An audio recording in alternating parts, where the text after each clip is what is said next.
느헤미야는 역사 속에서 가장 훌륭한 리더입니다. 리더의 모델로 손색함이 없는 분입니다. 우린 그분에게서 리더십을 많이 배울 수 있습니다. 느헤미야는 불가능한 성벽 재건을 기도하면서 하나님의 은총 가운데 예루살렘에 와서 성벽 재건의 반을 건축을 했습니다. 그는 기도하고 계획을 하고 또 사람들을 설득하고 또 인내하고 그렇게 공사를 잘 진행시켜 왔는데 잘 될 줄 알았는데 중간쯤 와서 적이 나타났어요. 외부의 적이 아니라 내부에서 일어나는 적인데 일하는 사람들이 실망하고 있는 거예요. 낙심하고 있는 거예요. 이 낙심과 실망이 전염병처럼 쉽게 번져나가서 공사가 중단될 위기에 놓이게 됐습니다. 이런 전설이 있습니다. 악마가 시장에 나가서 자기들이 사용하는 무기를 내놓고 판매를 했습니다. 그 무기에는 미움이라고 하는 무기, 증오심, 시기라고 하는 무기,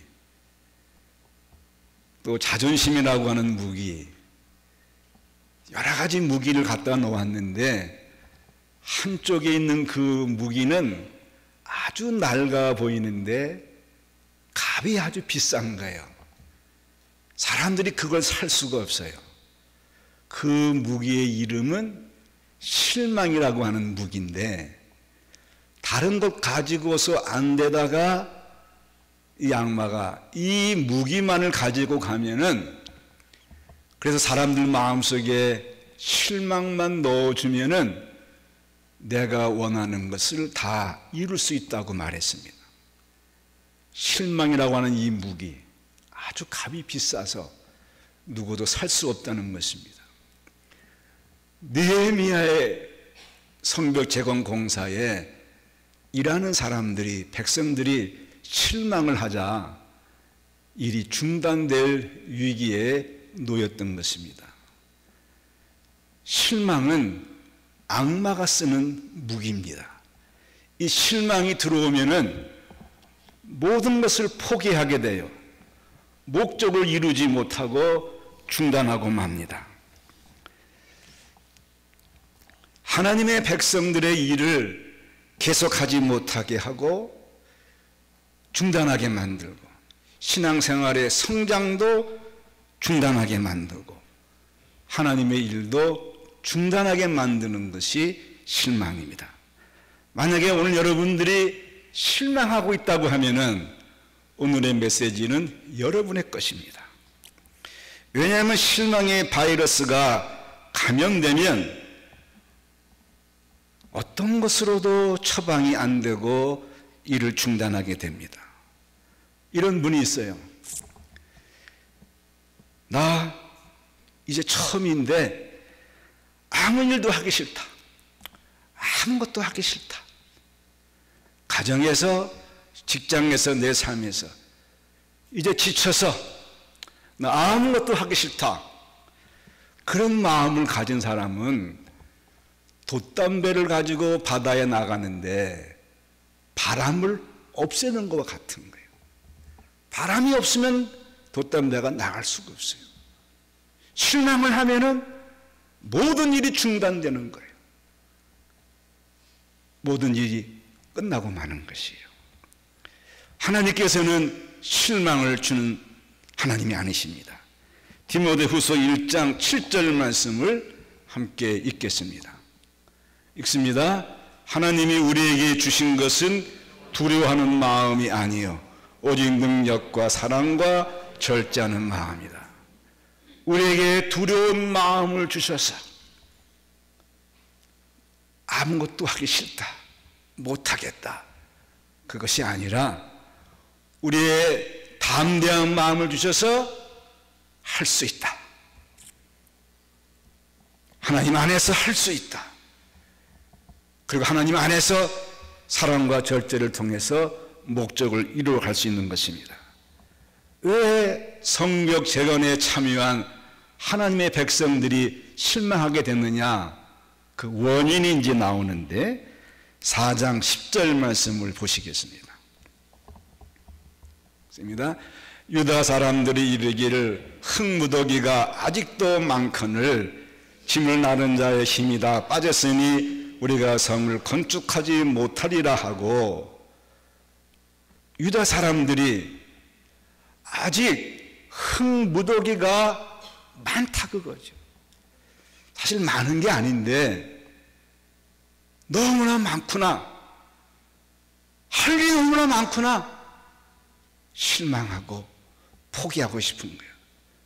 그러다가 그 흙을 나를 힘이 다 빠져버렸어요. 지쳐버렸어요.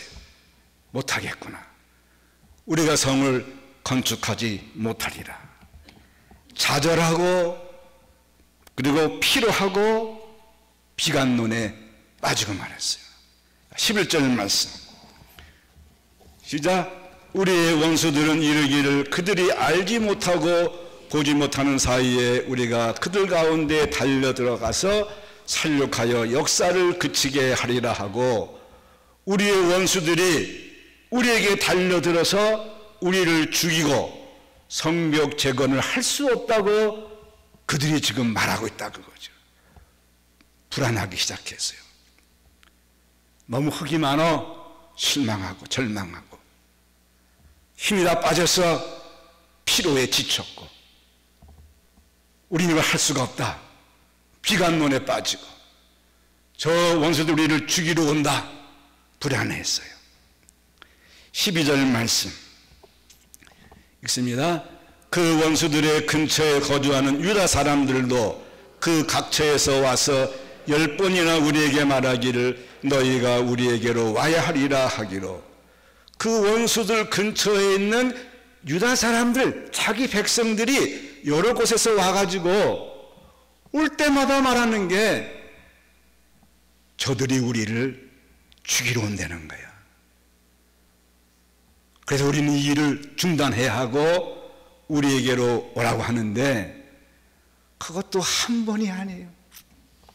올 때마다 성벽 재건 공사는 못하는 거야. 저들이 우리를 죽이려고 하는 거야.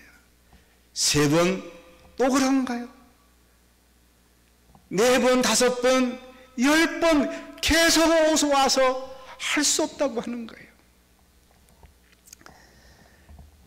산발락과 도비야, 게셈, 암몬 사람들이 공격이 임박했다 하는 그 소문을 가지고 퍼뜨리는 거예요. 사방에서 우리를 치료한다고 소문을 내는 거예요. 이 부정적인 소식이 들어오면은 마음의 평화를 잃어버리게 되고 안정감이 무너지게 됩니다. 점점 불안하게 돼 있어요. 요즘 들려오는 모든 세상 소식은 부정적인 소식이 너무 많습니다. 부정적인 소식이 우리에게 들려오면은 초점을 잃어버려요. 정확한 분별력을 잃어버리고 마는 거예요. 이제 외부의 적이 아니라 내부에서 일어나는 그 절망으로 성벽 재건이 중단될 위기에 놓였을 때 느헤미야가 어떻게 이거를 치료하고 회복하고 다시 성벽 재건을 하느냐, 그의 방법이 나옵니다. 첫 번째로 느헤미야 13절 14절 말씀 같이 읽겠습니다. 시작. 내가 성벽 뒤에 낮고 넓은 곳에 백성이 그들의 종족을 따라 칼과 창과 활을 가지고 서 있게 하고, 14절 내가 돌아본 후에 일어나서 귀족들과 민장들과 남은 백성에게 말하기를 너희는 그들을 두려워하지 말고 지극히 크시고 두려우신 주를 기억하고 너의 형제와 자녀와 아내와 집을 위하여 싸우라 하였느니라. 낙심하고 즉 실망하고 절망 상태에 있을 때에 느헤미야는 성벽 재건을 잠시 정지했습니다. 하면 할수록 지치고 낙심되니까는 일단은 중지하고 상황을 더 관찰했어요. 상황을 더 관찰하면서 평가했습니다. 그는 긴장을 풀고 육체의 피로를 회복하기 위해서 느헤미야가 백성들에게 휴식이 필요한 것을 알았습니다. 히랍에 이런 격언이 있어요. 이제 활을 쏘는데 활줄을 계속 잡아당기면은 활이 부러진다는 거예요. 힘들고 어렵고 낙심될 때에 잠시 쉬어야 합니다. 느헤미야의 방법이에요. 너무 고통스럽고 너무 힘들 때에 거기 계속 머물러 있는 것보다 잠깐 휴식을 취해야 돼요. 상황을 파악해야 됩니다. 몸과 마음을 풀 수 있는 시간이 필요한 거예요. 느헤미야는 이것을 알고 백성들에게 휴식을 주었어요. 그리고 휴식하는 동안에 느헤미야는 또 상황을 관찰했어요. 14절에 내가 돌아본 후에 너희들이 어려움을 내가 알았다. 너희들이 지쳐있는 걸 내가 알았다. 잠시 쉬고 그 다음에 그들의 상황을 관찰해서 그 다음에 하는 말이, 자, 이렇게 낙심하고 절망하는데 그 외부의 적들을 두려워하지 말고 지극히 크시고 두려우신 주님을 기억하라 그거죠. 너희 형제와 자녀와 아내와 집을 위하여 싸우라 하였느니라. 우리가 살아가면서 어려운 문제를 만납니다. 저도 어려운 문제를 많이 만났어요. 그때 이 어려운 문제를 해결하기 위해서 잠시 교회를 떠나서 좋은 동산에 가서 기도하기도 하고, 또 인천에 잘 지어놓은 강화도 수양관이 있어요. 그곳에 가서 쉬면서 상황을 파악하고 기도합니다. 그때 주님이 주신 말씀이 있어요. 너의 문제가 아무리 커도 하나님은 더 크신 분이다 그거죠. 나는 이 문제를 해결할 수 없고 그 문제에 내가 누릴 수밖에 없어도 하나님은 이 문제를 능히 해결할 수 있는 크신 분이다 그거죠. 그 사람들을 보고 두려워하지 말고 그동안 우리를 도와주었던 하나님을 기억하라 그거죠. 느헤미야가 이 일을 할 수 없었던 일, 그는 기도하면서 하나님이 왕의 마음을 바꿔주셨어요. 이 놀라운 은총.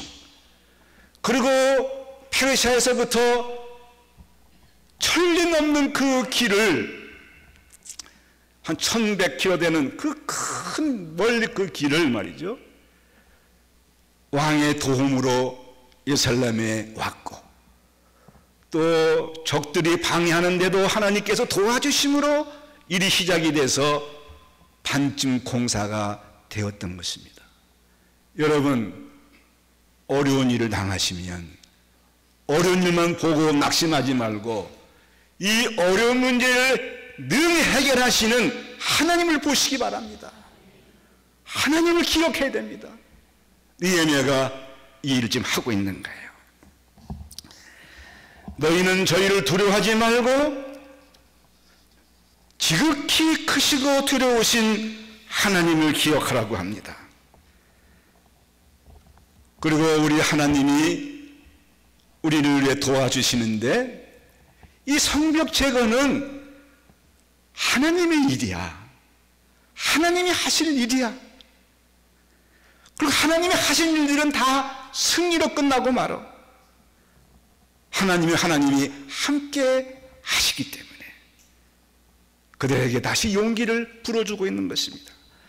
다윗과의 골리앗 싸움에서 어린 그 소년 다윗이 얼마나 믿음이 좋았는지, 골리앗 보고 낙심하는 것이 아니라 하나님 보고 다시 담대함과 믿음을 가지고 문제 해결합니다. 사무엘상 17장 47절 같이 읽겠습니다. 또 여호와의 구원하시니 칼과 창에 있지 아니함을 이 무리에게 알게 하리라. 전쟁은 여호와께 속한 것인즉 그가 너희를 우리 손에 넘기시라. 전쟁은 하나님께 속해 있기 때문에 그가 하나님께서 골리앗을 우리 손에 넘기리라. 블레셋과의 싸움에서 다윗이 이겼지요. 역대하 20장 15절 말씀을 보시겠습니다. 야하시엘 이르되 온 유다와 예루살렘 주민과 여호사밧 왕이여 들을지어다. 여호와께서 이같이 너희에게 말씀하시기를 너희는 이 큰 무리로 말미암아 두려워하거나 놀라지 마라. 이 전쟁은 너희에게 속한 것이 아니요 하나님께 속하신 것이다. 너희는 저 큰 무리로 두려워하지 말라, 놀라지 말라. 이 전쟁은 너희에게 속한 것이 아니라 나에게 속한 것이라. 내가 반드시 너희를 도와 이기게 하신다는 거예요. 성벽 재건하다가 낙심이 된 이스라엘 백성들, 건축에 참여한 사람들, 그 사람은 하나님을 보는 것보다 쓰레기 같은 무덤을 보고 이거 언제 다 치우지? 힘도 없어. 할 수가 없어. 하나님 대신에 안 되는 것들, 쓰레기 같은 것, 부정인 것들을 보았을 때에 느헤미야는 다시 그들의 마음을 돌려서 하나님을 보라 그거죠. 하나님을 기억하라 그거죠. 큰 하나님을 기억하라 그 말씀. 잠시 휴식을 취하고 상황을 파악한 후에 그들에게 하나님을 쳐다보라고 했습니다. 그리고 이제 생활의 균형을 다시 유지하게 하는데 너희 형제와 자녀와 아내와 집을 위하여 싸우라 하였느니라. 자, 기독교 신앙생활은 호화스럽고 평탄한 길만 가는 것이 아니라 우리에게는 어려움이 있습니다. 예수님 우리에게 약속하실 말씀이 너희는 아무 어려움도 없이 아무 환난도 없이 꽃길만 가느냐? 아니다 그것이요. 너희는 세상에서 많은 어려움을 당할 것이다. 인생은 전쟁과 같은 것이다. 그러나 그 전쟁에서 너희는 이길 수가 있다는 것입니다. 요한복음 16장 33절 말씀을 같이 읽겠습니다. 시작. 이것을 너에게 이르는 것은 너희로 내 안에서 평안을 누리게 합니다. 세상에서 너희가 환난을 당하나 담대하라. 내가 세상을 이겼노라. 옆 사람과 함께 당신도 환난을 당합니다. 예수를 믿어도 환난을 당합니다. 그러나 담대하라. 왜? 세상을 이길 수가 있는 거예요. 어려움을 이길 수 있는 거예요. 사람들은 어려움이 없다고 생각하다가 어려움이 오게 되면은 하나님을 불신하거나 낙심하죠. 어려움이 올 때, 이 어려움이 올 때에 우리가 기도하면 하나님 우리에게 담대한 마음을 주시고 내가 세상을 이긴 것처럼 우리도 그 어려운 문제를 이길 줄로 믿습니다. 악마는, 사탄은 여러분이 가야 할 길을 막고 중단시키려고 하는 거예요. 하나님이 주신 그 사명을 중단시키려고 하는 거예요. 하나님의 일을 중단시키려고 하는 거군요. 내가 낙심하고 포기하면은 사탄은 뒤에서 웃는 거예요. 목적이 이루어졌구나. 우리는 어떤 어려움이 와도 그 어려움을 이길 수 있는 하나님이 계시기 때문에 중단하지 않고 앞으로 나아갈 줄로 믿습니다. 느헤미야는 기도하면서 계획하고 또 기다리면서 또 일해 나가고 그리고 이제는 건설하면서 전투하는 이 생활의 균형을 취했습니다. 여러분, 기도하고 일해야 됩니다. 어떤 분은 기도만 해요. 일하지 않고 균형을 잃어버리는 거예요. 어떤 분은 일만 하고 기도하지 않습니다. 균형을 잃어버린 게. 기도하고 일해야 됩니다. 기도하고 계획하고, 그리고 기다리고 또 일해 나가고, 건설하고 또 전투하는 균형을 취해야 되는 것입니다. 그렇게 균형을 잡고 마지막으로 느헤미야는 네 번째 치유 방법으로 우리는 함께 일하는 거다, 그렇게 말씀합니다. 16절부터 23절까지는 함께 하자는 그런 내용입니다. 다시 한번 읽어보실까요?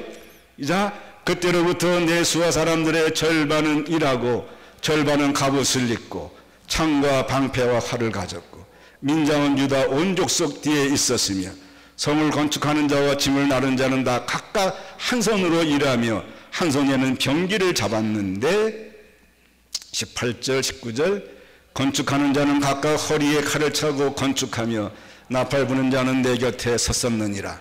내가 귀족들과 민장들과 남은 백성에게 이르기를 이 공사는 크고 넓음으로 우리가 성에서 떨어져 거리가 먼즉 20절 21절 너희는 어디서든지 나팔 소리를 듣거든 그리로 모여서 우리에게 나오라. 우리 하나님이 우리를 위하여 싸우시리라 하였느니라. 우리가 이같이 공사하는데 무리의 절반은 동틀 때부터 별이 나기까지 창을 잡았으며 그들은 칼을 차고 일했습니다. 창을 들고 일했습니다. 나눠지지 아니하고 균형 잡힌 삶을 통해서 함께 일해갔던 거예요. 22절 23절 시작.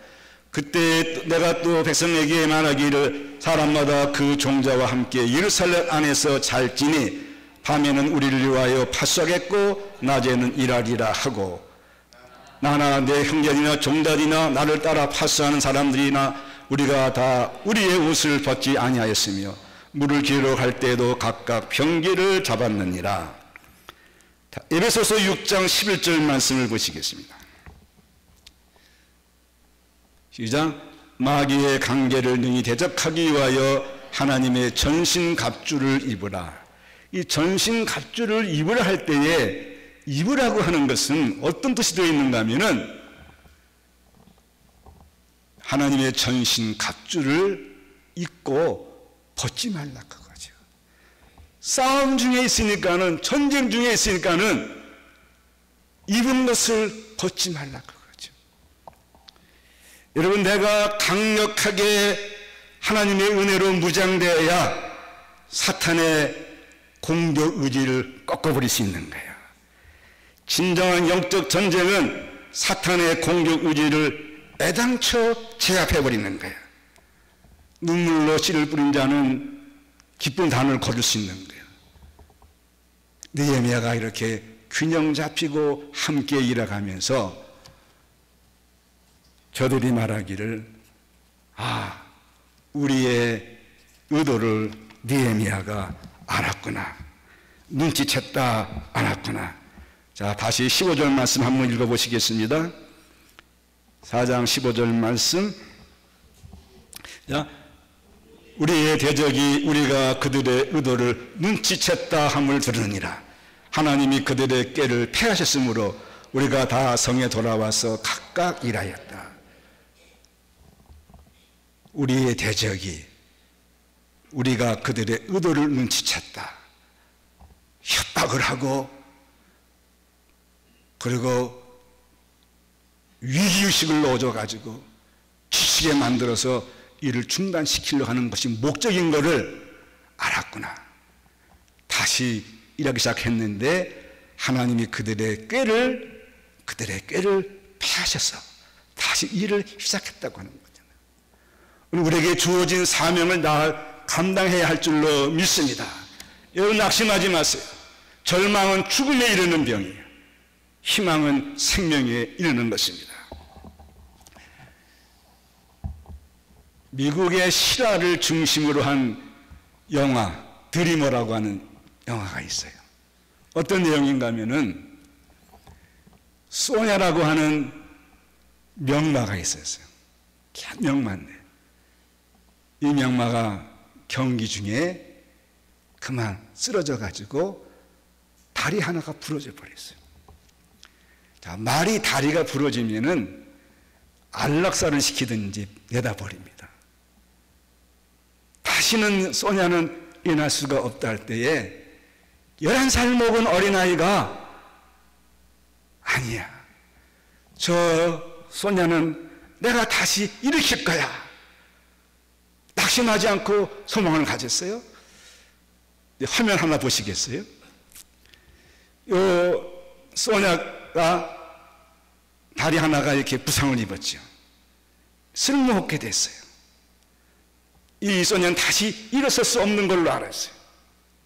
이 캐리라고 하는 이 11살 먹은 아이가 아니야, 너는 일어설 수 있어, 너는 일어설 수 있어. 그리고 그때부터 이 캐리가 자기가 먹는 초콜릿을 가지고 와서 소냐야, 너도 먹고 나도 먹고, 너도 먹고 나도 먹고 사랑을 나누고, 너 일어설 수 있어, 다시 일어서 가지고 너가 뛸 수 있어, 천지를 진동케 할 수 있어.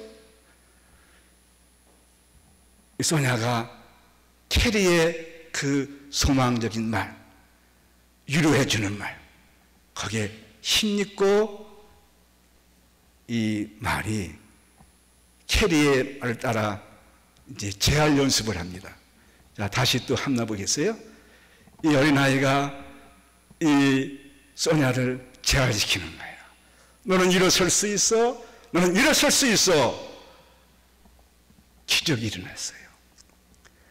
이 소냐는 안락사 시키고 쓸모없는 말로 했는데 회복이 된 거예요.